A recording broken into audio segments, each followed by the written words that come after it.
शादी वैसे ही पचड़े वाला काम होता है, लेकिन क्या हो जब शादी आसपास की रिश्तेदारी में ही हो जाए। अरे बहुत अच्छी है वो, मेरी सगी मौसी की ननद की बेटी का लड़का है, तुझे बहुत खुश रखेगा। अरे बुआ को तो तू बचपन से ही देख रही है। सिम्मी की माँ उसे शादी के लिए मना रही होती है, लेकिन वो डर के मारे शादी नहीं करना चाहती। अब डर किसका? माँ जानती हो ना, पड़ोस वाली चाची की बेटी के साथ क्या हुआ, कैसे ससुराल वाले थे, उन लोग दहेज के लिए कितना परेशान करते थे। वापस आ गई ना और शादीशुदा का थप्पा भी लग गया। अरे तो परेशान रहेगी क्या वो सारी जिंदगी? कोई और लड़का मिल जाएगा, कौन सा दाग लग गया है? और तेरे साथ क्यों होगा भाई? तेरे लिए इसीलिए तो रिश्तेदारी में लड़का देखा है, सब जाना पहचाना है, किसी की हिम्मत भी नहीं होगी तुझे परेशान करने की, समझी? और आखिर सिम्मी मान जाती है शादी के लिए, क्योंकि शादी तो करनी है। अच्छा है कि किसी जान पहचान में ही कर ले। तो हो जाती है सिम्मी की शादी। लेकिन शादी के बाद, हेलो माँ, वो मेरी दादी सास को जानती हो ना? अरे हाँ, वो सरला बहन जी ना। क्यों, क्या हो गया? अरे माँ, वो आ रही है लंदन से, तो मेरी सास ने कहा कि पापा को बोल दे उन्हें ले आए एयरपोर्ट से, और वहीं अपने घर में 2 दिन रख लेना। वो क्या है ना, मेरी सास का व्रत चल रहा है, वो सेवा नहीं कर पाएगी, और फिर वो आपकी भी तो रिश्तेदारी में है ना। तो अरे हाँ, लेकिन पापा तो 2 दिनों के लिए। तभी पीछे से सिम्मी की सास की आवाज आती है। क्या हुआ सिम्मी, बात हो गई क्या माँ से तेरी? ठीक है, मैं पापा को बोल देती हूँ। सिम्मी के पिता उसकी दादी सास को लेकर घर जाते हैं, और फिर 2 दिनों के बाद, पापा वो क्या है ना, मेरे ससुर जी को तो जाना पड़ गया कहीं, तो वो कह रहे थे कि दादी सास को आप ही घर छोड़ दो, आपकी भी कुछ लगती है ना वो शायद। लो और कर लो रिश्तेदारी में शादी। इधर सिम्मी की माँ, अरे सुनते हो जी, कृष्णा बहन जी की बेटी की शादी है, क्या देना है उन लोगों को? अरे दे देंगे कुछ, इतना क्या सोचना है इसके लिए, वैसे भी इस महीने काफी खर्चा हो गया है। हाँ ये तो है, लेकिन क्या करें, सिम्मी के घर से भी उनका रिश्ता है, उसके ससुराल वाले भी तो देखेंगे कि क्या दिया हम लोगों ने। अरे हाँ ये भी तो है, क्या करे क्या? अरे लड़की को तो जाएगा, वो तो जाएगा, सिम्मी के ससुराल भी पूरा सामान जाएगा। अरे पर क्या है, सिम्मी के घर भी पिछले महीने तो सारा सामान गया था, फिर से? अरे रिश्तेदारी में शादी की है बेटी की, अच्छा थोड़ी ना लगता है, एक परिवार में सामान जा रहा है और अपनी बेटी के घर खाली हाथ। अरे रिश्तेदारी में शादी की थी ताकि बेटी को कोई परेशानी ना हो, भगवान की दया से वो तो खुश है, लेकिन मेरी जेब पर तो आए दिन डाका पड़ता रहता है। अरे कोई बात नहीं, जो है सब बेटी का ही तो है। हाँ माना उसी का है, लेकिन हर समय रिश्तेदारी में शादी जो की थी तो लो मजे। अगले रोज सुबह सुबह, ए जी उठिए, जल्दी उठिए, वो पड़ोसी है ना कांता जी, वो आई है। तो अब पड़ोसन के आने पर भी मैं ही आ जाऊं क्या? अरे सिम्मी की दूर की बुआ लगती है वो, अच्छा लगता है क्या बेटी के ससुराल से कोई भी आए और आप सोते रहे? हमारी पड़ोसन सिम्मी के दूर की बुआ, ये कैसे हुआ, मतलब कब कैसे? अरे मुझे भी कुछ दिन पहले ही पता चला है। दोनों बात कर रहे थे कि सिम्मी की मौसी आ जाती है।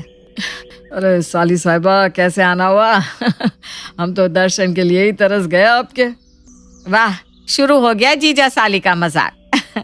लीना कैसी हो, सब ठीक? सब ठीक दीदी, बस राधा बड़ी हो गई है, उसके लिए रिश्ता देख रही हूँ। एक लड़का ख्याल में आया तो सोचा आप लोगों से मिल लूं। हाँ तो बोलना कहाँ चलना है, मैं और तेरे जीजा जी तैयार है तेरे साथ चलने के लिए, बता दे कहाँ जाना है। दीदी सिम्मी के देवर से मेरी राधा की बात चलाओ ना। अरे क्यों नहीं लीना, क्यों नहीं, रिश्तेदारी में शादी होगी तो बेटियां सुरक्षित रहेगी क्या? अरे नहीं लीना, मेरी सलाह मान, 2 बहनों को एक घर में न्याय पाओ। अरे बहुत मुश्किल होगी, दोनों बहनों की एक घर में शादी नहीं होनी चाहिए, हम तो परेशान हो ही रहे, आए दिन लोगों का आना जाना लेन देन, मैं तो परेशान ही हो गया हूँ। वाह जीजा जी बहुत अच्छे, खुद की बेटी को तो बड़े घर ब्याह दिया और मेरी बेटी की शादी में सलाह देने लगे। अरे मैं तो तेरे भले के लिए कह रहा था, बाकी तुम्हारी मर्जी। दोनों बहनें सिम्मी के घर जाती है, जहाँ सिम्मी की सास मौसी को देखकर खड़ी हो जाती है। अरे आज दोनों बहनें साथ में, क्या बात है? अरे लीना बोल रही थी क्यों ना राधा की शादी सिम्मी के देवर से कर दे, तो सोचा आपसे बात कर ले लगे हाथ। तभी वहाँ सिम्मी आ जाती है। अरे वाह, हाँ ये रिश्ता तो खूब जमेगा, क्यों मम्मी जी? हाँ, राधा संस्कारी और अच्छी है। वैसे भी दोनों बहनें साथ रहेंगी तो मन भी लगा रहेगा। कोई नई आई तो पता नहीं देवरानी जेठानी में पटे कि ना पटे। बस फिर क्या था, हो जाती है राधा की शादी सिम्मी के देवर से। अब दोनों बहनें बन जाती है देवरानी जेठानी। फिर कुछ समय बाद सिम्मी अपनी माँ के घर आती है। अरे वाह सिम्मी, बड़े दिन बाद आई। लग रहा है राधा और तू मायके को ही भूल गए हैं। ऐसे राधा के आने के बाद से तेरा तो और मन लग रहा होगा, है ना? सिम्मी तो जैसे इसी सवाल का इंतजार कर रही थी। हाँ हाँ, क्यों नहीं। राधा नहीं, वो तो कपिल शर्मा है ना, जो मन लगे रहे सबका। अरे माँ, वो तो बहुत तेज निकली। उसके साथ रह रही हूँ तो पता चल रहा है। क्या बात करिए बेटा, राधा और तेरी तो बहुत बनती थी। बहने हो बेटा तुम दोनों, मौसी की बेटी है तेरी। लेकिन माँ, वो भी तो माने। वो तो रोज मौसी को फोन पर न जाने क्या क्या कहती है। पता है माँ, मौसी ने मुझसे अच्छे से बात करना भी बंद कर दिया है। तभी पिता आ जाते हैं। और करवाओ रिश्तेदारी में शादी, मैं ना कहता था परेशानी होगी। अब लो, बहनों का प्यार भी खत्म हो गया। अरे ये तो लीना को समझना चाहिए ना, कैसे हम लोगों के घर आई थी कि राधा की शादी सिम्मी के घर करवा दो। अरे वो तो मैं ही थी जो उसे लेकर गई थी। आज मेरी बेटी से ही रूखा व्यवहार कर रही है। माँ, राधा तो सारा दिन सोती रहती है। कोई आए जाए, कोई भी काम हो, सब मेरे सर डाल देती है। खुद कोई काम नहीं करती। ये तो होना ही था। अरे चुप रहिए जी आप तो। हमने तो भोले मन से रिश्तेदारी में शादी की थी। कोई शिकायत हो मेरी बेटी की तो मैं अभी जाकर बात करती हूँ ना सिम्मी की सास से। कोई फायदा नहीं है माँ, वो तो साफ कह देंगी, बहन जी आप ही तो लेकर आई थी रिश्ता, फिर हाँ क्या करोगे? अरे राधा ने तो देवर जी को भी पल्लू से बांध लिया। उसी का नाम लेते रहते हैं हर समय। खैर, सिम्मी माँ के घर रहकर वापस जाने के लिए तैयार होती है कि उसकी सास का फोन आता है।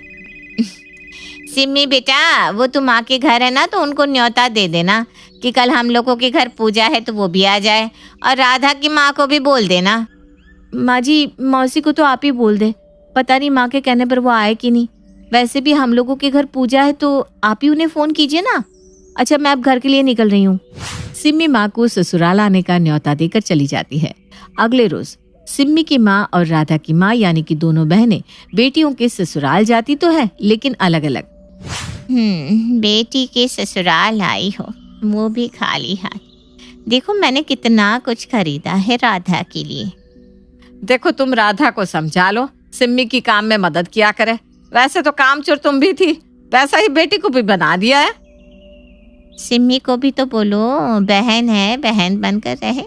ज्यादा जिठानी बनने की कोशिश करेगी तो राधा को भी सीधा करना आता है। बस राधा की माँ ने ये क्या कहा, सिम्मी की माँ भी लड़ने को तैयार हो जाती है और फिर दोनों जोर जोर से चिल्ला चिल्ला कर लड़ने लगती है। वो भूल जाती है कि वो दोनों ही अपनी बेटियों के ससुराल में खड़ी है। तभी सिम्मी और राधा की सास आ जाती है। अरे अरे क्या हो गया, क्यों लड़ रहे हैं आप लोग? अरे बहन जी, मैंने तो गलती ही कर दी जो राधा के लिए सिम्मी का घर चुना। सिम्मी बड़ी है लेकिन बड़ी की कोई क्वालिटी नहीं है, पूरी माँ पर गई है। फिर क्या, फिर से दोनों लड़ने लगती हैं।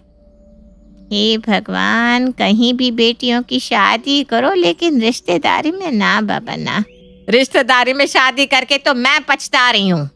दोनों बहनें लड़ रही थी और बेचारी सास खड़े होकर सोच रही थी कि गलती इन्होंने की या उसने की। दो रिश्तेदारी की बहनों को अपने बेटों से ब्याह दिया। भाई आपको क्या लगता है, रिश्तेदारी में शादी सही है क्या? रूपा और शेखर सरिता विहार में रहते हैं। वो अपनी जिंदगी में बेहद खुश होते हैं। दोनों का शौर्य नाम का एक बेटा भी होता है, जिस पर दोनों ही अपनी जान छिड़कते हैं। शेखर, अब तो आप शौर्य को अपनी गोद से नीचे उतार दीजिए, उसके सोने का टाइम हो रहा है। नहीं रूपा, इसे मेरे पास ही रहने दो प्लीज। मैं थोड़ी देर में इसे बिस्तर में सुला दूंगा। लेकिन कल सुबह आपकी ऑफिस में मीटिंग भी तो है ना, और इसके लिए आपको कल जल्दी भी तो निकलना होगा। जाइए, आप भी जाकर सो जाइए। क्या यार, अभी तो मेरी गोद में आया था मेरा बेटा और तुम उसे लेकर जा रही हो। बाद में कर लेना अपने बेटे से प्यार, अभी जाकर सो जाइए। रूपा शेखर से शौर्य को ले रही होती है कि तभी शौर्य रोने लगता है। शौर्य को रोता देखकर रूपा उसे फिर से शेखर को थमा देती है। आपका बेटा ना एक नंबर का नौटंकी है, बिल्कुल आप पर गया है वो। साफ बोलो ना, तुम्हें जलन होती है हम दोनों बाप बेटे का प्यार देखकर। पहले बड़ा तो होने दो तुम शौर्य को, फिर देखना वो सबसे ज्यादा मुझे ही प्यार करेगा। देखते हैं। ऐसे ही दिन बीतते चले जाते हैं और एक दिन कैंसर की बीमारी के चलते रूपा की मौत हो जाती है। अब शौर्य 3 साल का हो चुका होता है, जिसके कारण उसकी दादी शेखर पर दूसरी शादी का दबाव बनाने लगती है। शेखर, शौर्य अभी बहुत छोटा है और उसे इस समय एक माँ के प्यार की बहुत जरूरत है। माँ, मुझे दूसरी शादी नहीं करनी। क्या पता जो दूसरी औरत आएगी वो मेरे बेटे को एक माँ का प्यार दे या ना दे। तो रूपा की छोटी बहन वैशाली से ही शादी क्यों नहीं कर लेता? वो तो शौर्य को एक माँ का प्यार पूरा दे सकती है ना। मैंने कहा ना माँ, मुझे दूसरी शादी नहीं करनी, और अपनी ही पत्नी के बहन से तो हरगिज नहीं। ऊपर से अगर रूपा देख रही होगी तो वो क्या सोचेगी? अपने लिए ना सही, लेकिन तुझे शौर्य के लिए तो शादी करनी ही पड़ेगी ना बेटा। शेखर कुछ कहता उससे पहले ही अंजुमन उसे रूपा की कसम दे देती है, जिसके आगे मजबूर होकर शेखर शादी के लिए हामी भर देता है। देखो वैशाली, मैंने तुमसे शादी सिर्फ अपने बच्चे के लिए की है। मैं चाहता हूं कि तुम उसे एक माँ का भरपूर प्यार दो। शौर्य, आपके साथ साथ मेरा भी कुछ लगता है। अगर आप मुझसे शादी नहीं भी करते तब भी मेरा प्यार शौर्य के लिए कभी कम या ज्यादा नहीं होता। शादी के कुछ दिनों बाद ही शेखर की माँ की भी मौत हो जाती है। वैशाली शौर्य को एक माँ से भी बढ़कर प्यार देती है। शौर्य को लेकर वैशाली का यूं निस्वार्थ प्यार देखकर शेखर को भी उससे प्यार हो जाता है और कुछ सालों बाद शेखर और वैशाली का भी लड़का हो जाता है। लेकिन इसके बाद वैशाली का शौर्य को लेकर बर्ताव बदलने लगता है। वैशाली, मैं देख रहा हूं तुम आजकल शौर्य का जरा भी ध्यान नहीं रख रही हो। मुझे पता नहीं था कि आदित्य के होने के बाद तुम इतना बदल जाओगी। आदित्य मेरा अपना सगा खून है और शौर्य दीदी का, फिर मैं दोनों में अंतर कैसे नहीं करूं? माँ भले ही दोनों के अलग अलग है, लेकिन पिता तो एक है ना। अगर मुझे पहले पता होता कि तुम इतनी जल्दी बदल जाओगी तो मैं कभी तुमसे शादी ही नहीं करता। हाँ, तो किसने कहा था आपसे मुझसे शादी करने के लिए? मैं थोड़ी ना आई थी आपके पास, आपकी माँ ही आई थी मेरे घर आपका रिश्ता लेकर। वैशाली, मुझे तुमसे ऐसी उम्मीद नहीं थी। गुस्से में शेखर अपना पैर पटकता हुआ शौर्य को वहां से लेकर चला जाता है। पापा, मम्मा मुझसे प्यार क्यों नहीं करती? क्या मैं उनका सगा बेटा नहीं हूँ इसलिए मुझसे प्यार नहीं करती? मम्मा नहीं करती तो क्या हुआ बेटा, पापा तो करते हैं ना आपसे प्यार। कुछ दिनों के बाद, आज तुझे खाना पीना कुछ नहीं मिलेगा, चल चुपचाप से अपने रूम में जाकर सो जा। माँ, अब भाई को खाना क्यों नहीं दे रही हो? बेटा तू आराम से खाना खा, इस नालायक की चिंता मत कर। एक दिन खाना नहीं खाएगा तो मर नहीं जाएगा ये। अगर भैया नहीं खाएंगे तो मैं भी नहीं खाऊंगा। तू अपने भाई का भक्त क्यों बन रहा है? ये तेरा सौतेला भाई है, सगा नहीं जो तू लक्ष्मण बन रहा है। माँ, आपको इतना भी नहीं मालूम? श्री राम और लक्ष्मण सगे भाई नहीं थे। श्री राम माता कौशल्या और लक्ष्मण माता सुमित्रा की कोख से जन्मे थे। दोनों के सिर्फ पिता एक थे लेकिन माँ अलग थी। मुझे ज्यादा ज्ञान देने की जरूरत नहीं है, ये सतयुग और त्रेता युग नहीं है, समझे? आया बड़ा भाई का चमचा। इतना कहकर वैशाली वहां से चली जाती है, जिसके कुछ टाइम बाद शेखर वहां आता है और आदित्य उसे सारी बात बताता है। मुझे माफ कर दो शौर्य, तुम्हारी माँ के जाने के बाद मुझे दूसरी शादी का फैसला करना ही नहीं चाहिए था। अगर मैं दूसरी शादी नहीं करता तो शायद आज तुम्हारी ये हालत ना होती। नहीं पापा, अगर आप शादी नहीं करते तो मुझे आदित्य जैसा छोटा भाई कभी नहीं मिलता। थैंक यू मुझे इतना अच्छा भाई देने के लिए। तुम दोनों हमेशा ऐसे ही साथ रहना, फिर कोई भी तुम दोनों का कुछ नहीं बिगाड़ पाएगा। चलो, मैं तुम दोनों को आइसक्रीम खिला कर लाता हूँ, बहुत भूख लग रही है ना। शेखर शौर्य और आदित्य को आइसक्रीम दिलाने लेकर जाता है। वो दोनों को पार्क में खड़ा करके आइसक्रीम लेने जा ही रहा होता है, तभी तेज रफ्तार से आती हुई एक गाड़ी उसे कुचल देती है और उसी पल शेखर की मौत हो जाती है, जिसके बाद शौर्य की जिंदगी नर्क से भी बदतर हो जाती है। सुन रहे चिरकुट, इस घर के किसी भी सामान को मेरी मर्जी के बगैर हाथ मत लगाना। इन सब पर अब तेरा कोई हक नहीं है, समझा? ठीक है माँ, मैं आपकी इजाजत के बगैर किसी चीज को हाथ नहीं लगाऊंगा। चल जाकर अब पूरे घर की सफाई कर। महज 7 साल का शौर्य वैशाली के कहने पर अपने नन्हे नन्हे हाथों से पूरे घर की सफाई करने लगता है। ऐसे ही दिन बीतने लगते हैं, लेकिन मासी से माँ बनी वैशाली को उस मासूम से बच्चे पर जरा भी तरस नहीं आता। क्यों शौर्य, ये घर में इतनी गंदगी कैसे हो रही है? ढंग से सफाई नहीं की है क्या तूने? माँ, मैंने तो अच्छे से सफाई की थी, लेकिन आदित्य बार बार इधर उधर चलकर गंदा कर देता है। अच्छा, खुद से एक काम ढंग से नहीं होता और अपनी गलतियों का जिम्मेदार मेरे बेटे को ठहराता है। इतना कहकर वैशाली बांस का डंडा उठाकर शौर्य को जोर जोर से मारने लगती है। तभी वहां वैशाली के मायके वाले भी आ जाते हैं और उसकी सारी करतूतें देख लेते हैं। माँ, मैं ऐसा क्या करूं जिससे आप मुझे भी आदित्य के जितना प्यार करोगी? बोलिए ना माँ, मेरे क्या करने से आपके अंदर मेरे लिए ममता जागेगी? वैशाली शौर्य की एक नहीं सुनती, उसके ऊपर डंडे बरसाती जाती है। हद पार होते देख वैशाली की माँ उसका हाथ पकड़ती है और जोर से उसे थप्पड़ मारती है। यही सब करने के लिए तूने दामाद जी से शादी की थी?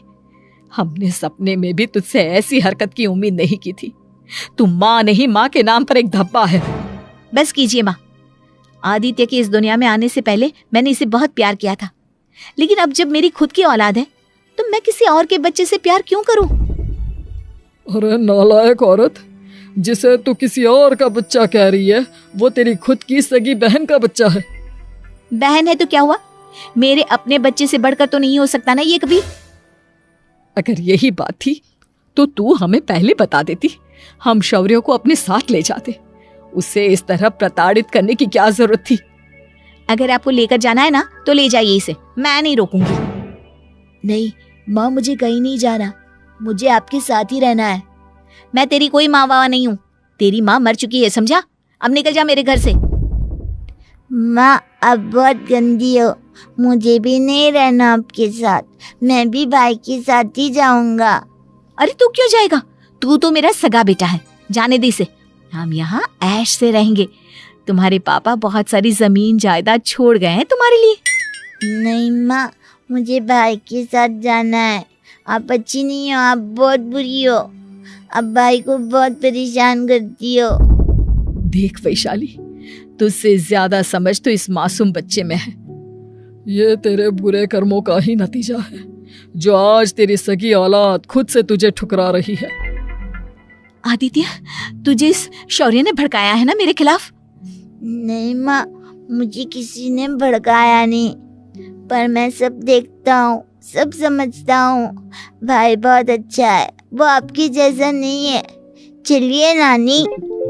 इतना कहकर वैशाली के मायके वाले आदित्य और शौर्य को अपने साथ ले जाते हैं और इस तरह वैशाली बड़े से घर में अकेली पड़ जाती है। 2 बेटों के होते हुए भी आज उसे माँ कहकर बुलाने वाला कोई नहीं होता। मैं तो वो बोरिंग फूल पत्ते, अजीब सी डिजाइन्स और वो मोर वगैरह नहीं बनाऊंगी अपनी मेहंदी में। कुछ सॉलिड, कुछ हटके, ऐसी डिजाइन जिसे देखकर सबकी आंखें फटी की फटी रह जाएंगी। अरे निगोड़ी, अब क्या पूरी दुनिया का नक्शा बनाएगी अपनी हथेली पे? अरे तुझे जैसे डिजाइन चाहिए वैसे इस मेहंदी रचाने वाले को बता दे। हाँ अमृता, और वैसे भी हमने जिन मेहंदी आर्टिस्ट को बुलवाया है वो सभी पूरे लखनऊ की फेमस मेहंदी आर्टिस्ट हैं। ओके ओके, तो फिर कोई इश्यू नहीं।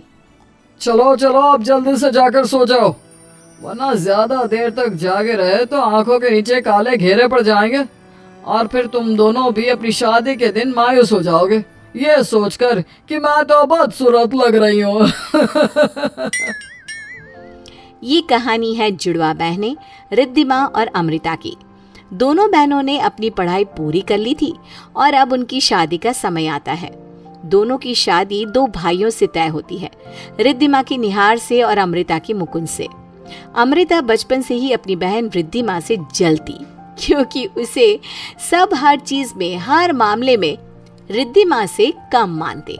अब दोनों बहनों की शादी की रस्में होती हैं और सगाई के बाद मेहंदी की रस्म आती है। तभी अमृता के माता पिता मधुमालती और विशंबर, मेरी दोनों जुड़वा बेटियों, तुम्हारी मेहंदी की रस्म है आज। मेहंदी एक बहुत ही पवित्र शगुन होती है, जिसके रंग के खिलने से जीवन में भी खुशियां खिल जाती है। अब मेहंदी, फिर संगीत और फिर हल्दी, उसके बाद तुम दोनों की शादी होकर विदाई हो जाएगी। एक माता पिता के लिए ये बहुत कठिन और भावनाओं से भरा समय होता है।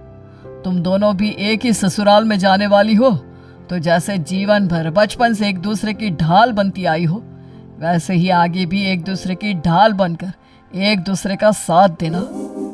जी पापा। ढाल माय फुट। इस रिद्धि माँ की बच्ची की वजह से बचपन से लेके आज तक मुझे सिर्फ ताने और डांट ही सुनने मिली है। और ये माँ पापा ने मेरी और उसकी शादी एक ही घर के लड़कों के साथ तय कर दी। अब ये मेरा पीछा ससुराल में भी नहीं छोड़ेगी। मेहंदी की रस्म शुरू हो जाती है। पूरे घर को बहुत सुंदर तरह से फूलों की लड़ियां और लाइटिंग की झालर लगाकर सजाया जाता है। दोनों बहनें भी लहंगे में बहुत खूबसूरत लगती हैं।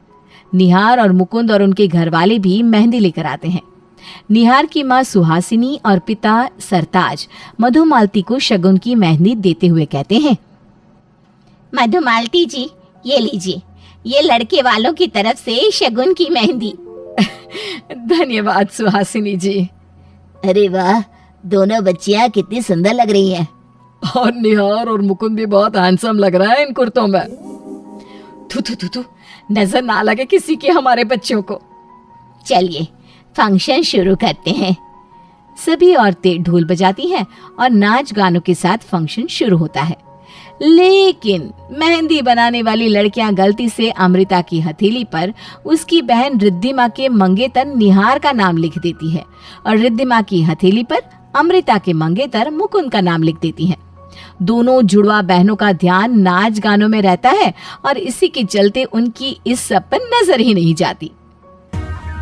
मेहंदी लगा के रखना, ढोली सजा के रखना, लेना तुझे ओ गोरी, आएंगे तेरा सजना। तभी अचानक से रिद्धिमा चिल्ला पड़ती है, अरे नहीं, ये क्या कर दिया तुमने? ये तो मेरे होने वाले देवर का नाम है। और इन लड़कियों ने मेरी हथेली पर भी मुकुंद जी की जगह निहार जी का नाम लिख दिया है। हाय दैया, माफ कर दीजिए दीदी, वो हमें लगा कि आप रिद्धिमा दीदी हो और आप अमृता दीदी।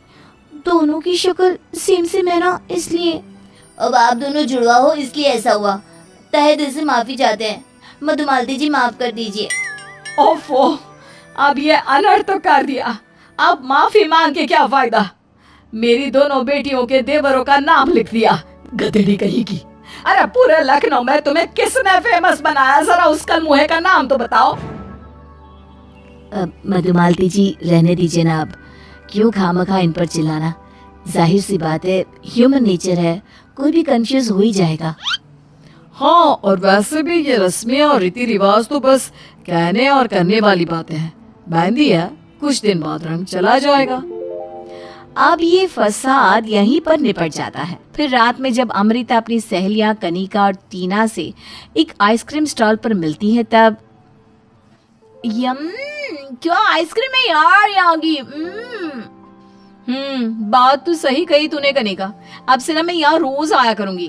हाँ, अब तो अपनी शादी के बाद तुम मुकुंद जीजू के साथ रात में बाहर घूमने जाने के बहाने बनाती रहेगी। पर एक बात कहूँ अमृता, बुरा मत मानना, लेकिन तेरी जुड़वा बहन रिद्धि माँ का मंगेतर निहार जो है ना, वो मुकुंद से भी ज्यादा अमीर है।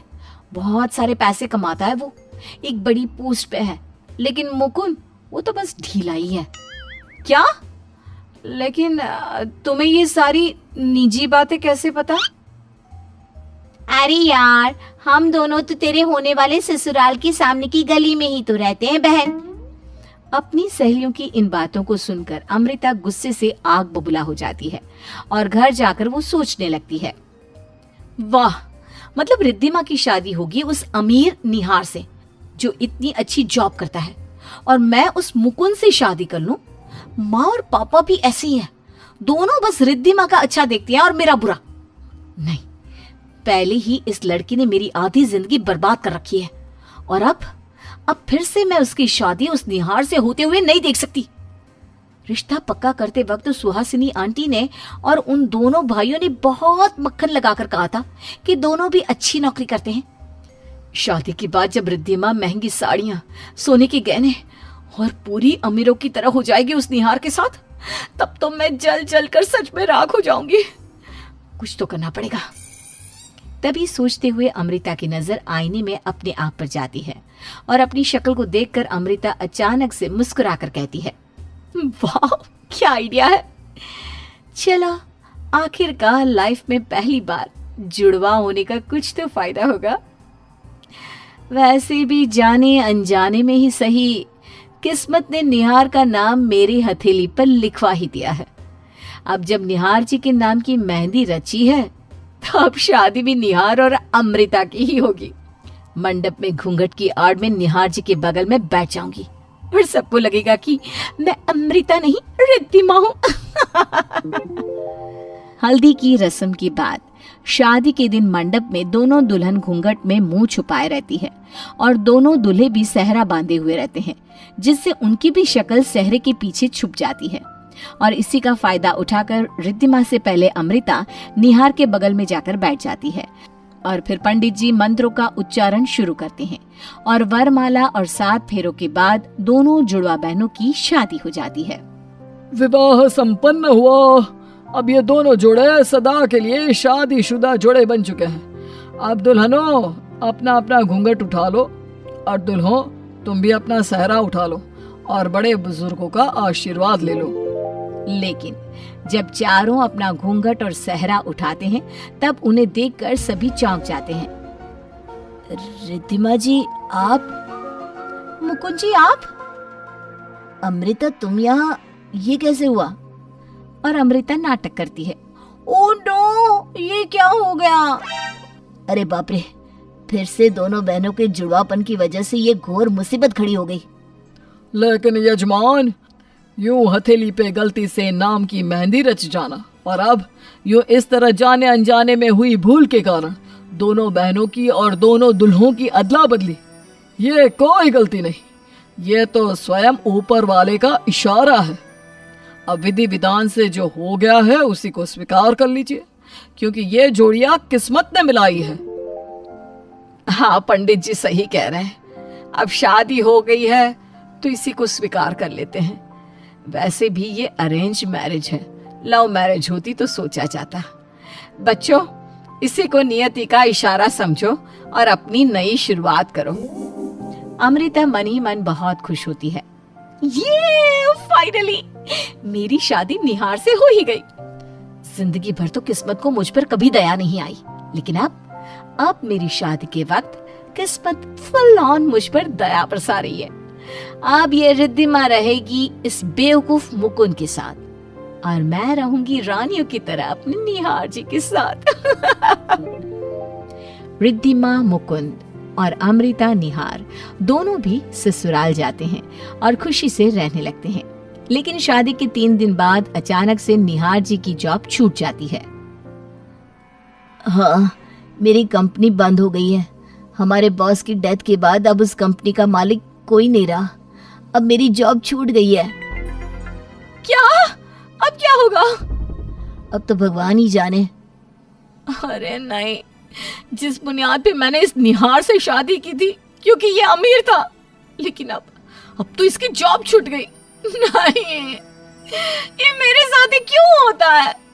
इतनी मेहनत से सारी चाल रची और बदले में मुझे ये मिला। अमृता ने जिस चीज के लिए निहार से शादी की थी वही चीज उसके हाथ में आई ही नहीं।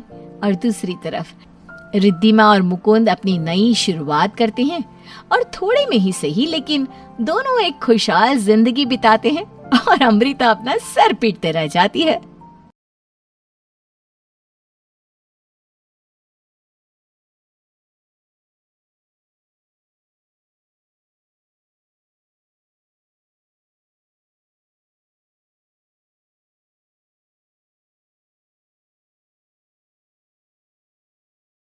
अरे ठीक है, नाखून तो हर कोई चबाता है, कभी कोई घबराहट में तो कभी कोई किसी की इंतजार में।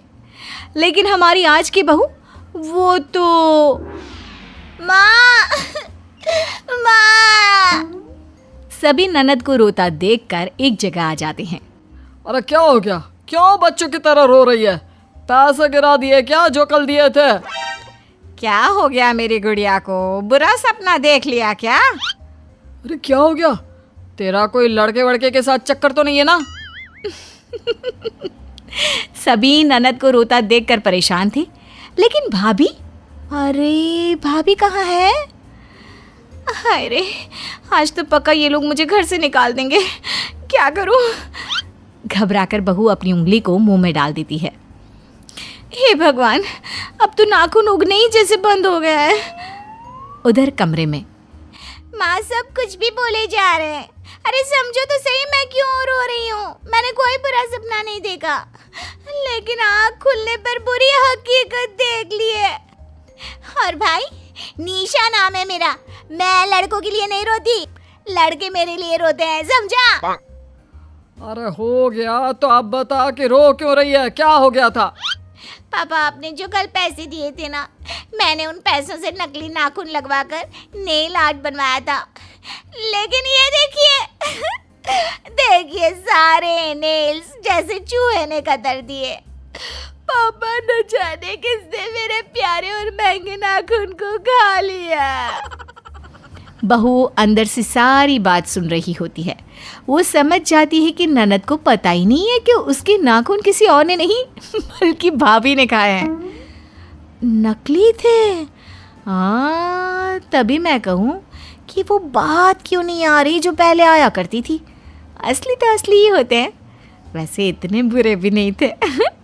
खैर, बाहर जाकर माहौल बनाती हूँ, कहीं मेरे ऊपर ही शक ना आ जाए। बहू आ जाती है बाहर। क्या बात है, पूरा परिवार एक साथ? अब मुझे चाय बनाने के लिए मत बोलना, थक गई हूँ सोकर, जस्ट उठी हूँ। अरे तू तो रहने ही दे, घर की बेटी के मुँह कोई नाखून खा गया, किसी को कोई चिंता ही नहीं है। हाँ नाखून खा गया? अरे माँ जी, आप तो ऐसे बोल रही हैं जैसे आपके बाग के कोई अमृत खाकर निकल गया हो। वैसे भाभी, आपके मुंह के पास हरा रंग तो बिल्कुल वैसा ही लगा है जैसा मेरे नाखून का नेल आर्ट था। आपने तो नहीं? बहू कुछ कहती उससे पहले पति। अरे बहन, कैसी बात कर रही हो अपनी भाभी से? मेरी बीवी कोई चूहा नहीं है जो किसी के भी नाखून कुतर दे।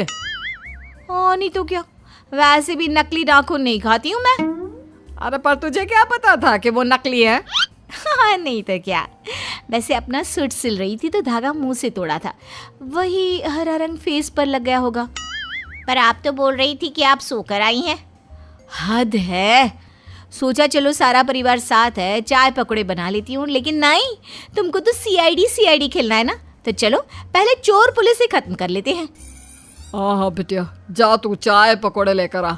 इस घर में तो नाखून पर भी बवाल हो जाता है। किसी को पता नहीं कि बहू की नाखून खाने की आदत इतनी बढ़ जाती है कि एक रोज, हे भगवान, इस औरत के पैर के नाखून कितने प्यारे लग रहे हैं। बहू उसके पैर देख ही रही होती है कि उस औरत को ठोकर लगती है और वो गिर जाती है और बहू पर चिल्लाती है, ये औरत मुझे घूर रही थी, इसी की गंदी नजर के कारण मैं गिरी हूँ। हो ना हो यही है काली नजर वाली। ओए सुन ले, तेरे पैरों में कुछ अटका था, तेरे नाखून के कारण गिरी है तू, अभी काट दे नहीं तो घर जाने तक 10 बार और गिरेगी। औरत खड़ी होती है और पास में जाकर बैठ जाती है। हाँ बात तो सही है, पैर के नाखून काफी बड़े हो रहे हैं, इन्हें काट लेना था पर याद ही नहीं रहा। तो अब काट लो। हाँ काट तो लूँ, लेकिन कैसे? यहाँ तो मेरे पास कोई सामान नहीं है, ना कटर ना कैंची। मेरे पास है कटर, बोलो तो काट दो। हाँ हाँ, नेकी और पूछ। हाय रे, उस औरत का बस इतना कहना क्या था। बहू तो शुरू हो जाती है मुंह से उसके पैरों के नाखून को खाने, खाती चली जाती है, खाती चली जाती है। छी छी छी, कैसी हो ये, क्या कर रही हो? लेकिन बहू तो किसी भूखे भेड़िए की तरह उसके नाखून खाने में लगी रहती है। वो खाती जाती है और फिर जब वो उस औरत के पूरे नाखून खा लेती है देखिए कैसे कैसे पूरा साफ हो गया है ना। अरे लेकिन एक बार बता तो देना था कि मुंह से साफ करोगी तो मैं पैर तो धो लेती। यही तो डर था, फिर वो बात नहीं आती ना। जो मज़ा देसी मिट्टी में फंसे नाखून को खाने का है वो साफ नाखून में कहाँ। आसपास खड़े सभी लोग हैरान रह जाते हैं कि कैसे कोई किसी के पैर के नाखून को मुंह से खा सकता है। फिर एक रोज, अरे बहू नेल कटर तो देना जरा, वो क्या है ना नाखून काटने हैं, बहुत बड़े हो गए हैं। कहा बुढ़िया, तेरे तो नाखून जैसे भगवान ने दिए ही ना हो। अब कैसी बात करिए माँ जी, आपके तो नाखून अभी दिखने भी शुरू नहीं हुए, क्या काटेंगी मांस। अरे तुझे कैसे पता, जा लेकर आ। सास फटाफट नाखून काटती है और ढेर सारा नाखून एक कागज़ पर रखकर फेंकने जा रही होती है कि कैसी बात कर रही हैं माँ जी, बहू के होते हुए आप काम करेगी, लाइए मैं फेंक देती हूँ। अरे नहीं, हम लोगों के घर कहावत है, नाखून को किसी के हाथ में नहीं देना चाहिए। वो क्या है ना, सारे टोने टोट के नाखून से ही तो होते हैं। कल को तूने कोई टोना टोटका कर दिया तो? हाँ, बहुत प्रॉपर्टी है ना आपके पास जो मैं टोना करूँगी, और जो भी है वो आपके मरने के बाद सारी मेरी ही तो है। अरे चल निकल यहाँ से। सास बाहर जाती है और कागज़ को कचरे में फेंक देती है। बहू देखती है कि कैसे उसके फेवरेट नाखूनों को कचरे में फेंक दिया गया। हाय रे, आज के समय में तो नाखूनों की कोई कदर ही नहीं है।